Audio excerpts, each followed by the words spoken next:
What's the most satisfying neighborhood drama you've ever witnessed? Mrs. Henderson had ruled our suburban cul-de-sac like a petty dictator for 12 years.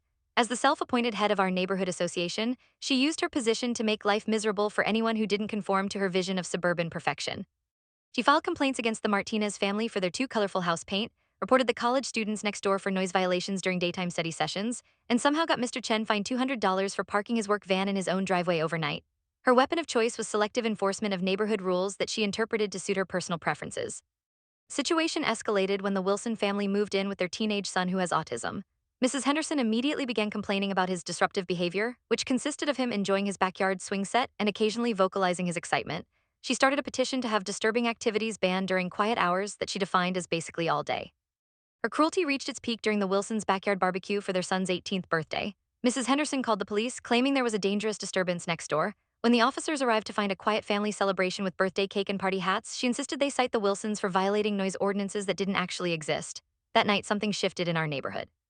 We started talking to other residents, and we realized Mrs. Henderson had been manipulating all of us, playing neighbors against each other while exempting herself from every rule she enforced on others. We organized quietly. I researched the actual neighborhood association bylaws and discovered that Mrs. Henderson had been operating far beyond her authority for years. Her position was supposed to be elected annually, but she'd been automatically renewing herself without community input.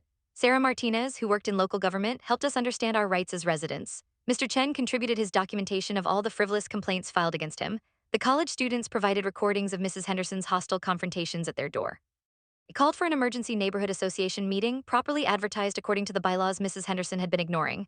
When she showed up expecting her usual compliant audience, she found 30 residents armed with documentation of her abuses and a copy of the actual community guidelines. The meeting was beautiful. Every family she had targeted stood up and shared their experiences. We presented evidence of her selective enforcement, her violation of association procedures, and her harassment of vulnerable community members. By unanimous vote, Mrs. Henderson was removed from her position and banned from filing complaints on behalf of the association. We elected a rotating council instead of a single authority figure and established clear procedures for addressing legitimate concerns while protecting residents from harassment. 3 months later, our neighborhood actually feels like a community. The Martinez family repainted their house an even brighter shade of blue, Mr. Chen parks wherever he wants in his own driveway, and the Wilson family's son enjoys his swing set every day after school.